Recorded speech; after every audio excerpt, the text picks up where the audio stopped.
Okay, two more questions. One silly one a little more serious. We'll go with the somewhat sillier one first. Um, you're incredibly active on LinkedIn and quite good at it, if I may say so.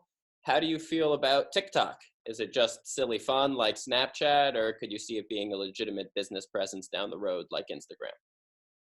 Yeah, I think TikTok is interesting. I think we're always trying to find the edgier, more fulfilling experience in a shorter period of time.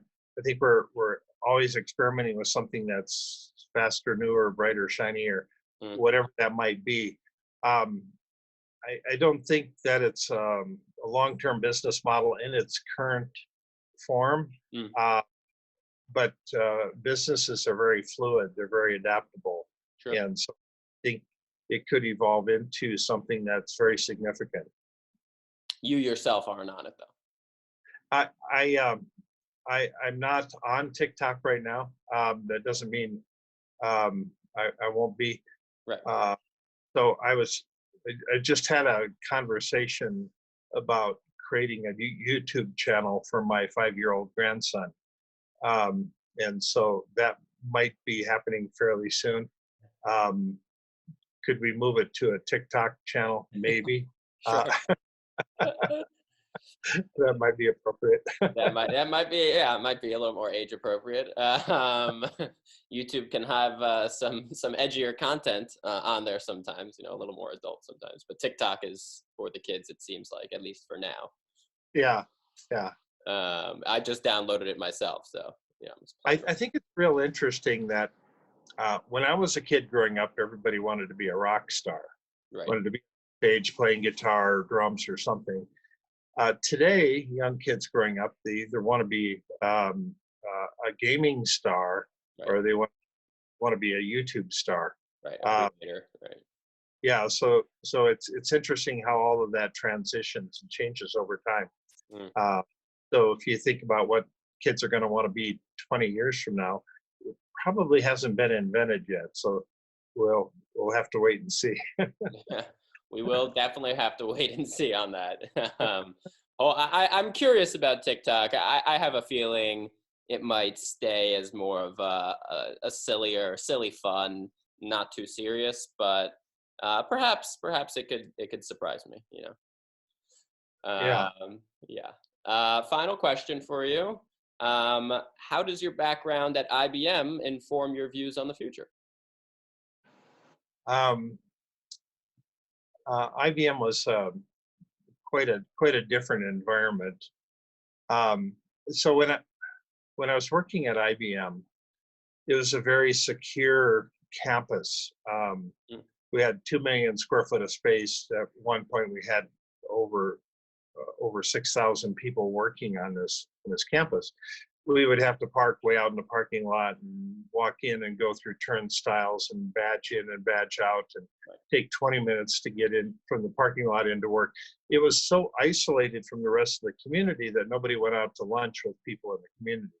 Mm, So we were separated from the rest of the world in such a big way. now that now I compare that type of situation. When I left IBM, I had virtually nobody in my Rolodex was outside of IBM. mm, So today, working in a co-working facility, whenever I have a problem, I can just walk down the hall and right. get answers. And I might ask people in 3 or 4 different industries, and they all have different perspectives on things, but it's very open. They're very sharing about things. Um, uh, so in a big corporate environment like that, that everybody was really guarded about what they knew and their uh, their domain of expertise, so to speak. So having an open environment where people are constantly sharing ideas and bouncing things around, that's radically different than what it was at IBM. Mm, The last time I walked into IBM, I felt the creativity just getting sucked out of me. mm. So if it informed your ideas on the future, it was I don't want to do this in the future. Yeah. So now IBM has transitioned dramatically Right. since that Mm, point. and it's a completely different environment now, and they're doing some great things here. So it was just a sign of the times, so to speak. Now they built all of the fencing around it because of the truck bombers at the time. Sure. And they put up stuff to make sure that nobody could drive a truckload of TNT into the front windows, things like that. Right. So that was a radically different set of experiences that caused that to happen. Mm. Right. Yeah. Physical. I mean, yeah, physical safety, and we have to secure the building.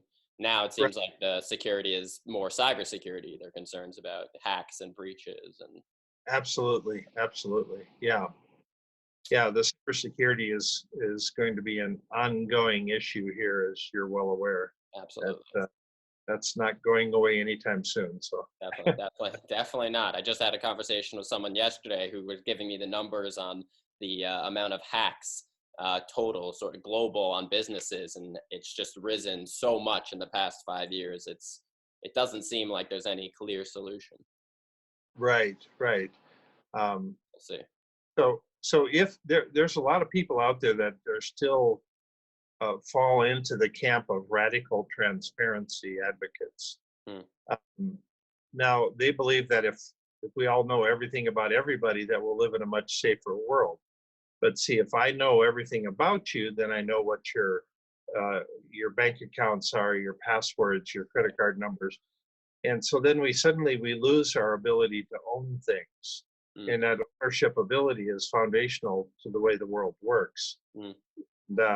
And so if uh, we need some privacy bubble around every person, but that hasn't been defined legally. It hasn't been defined technologically, and each time we advance technology a little bit further, then it creates more complexity to the privacy issue. So Absolutely.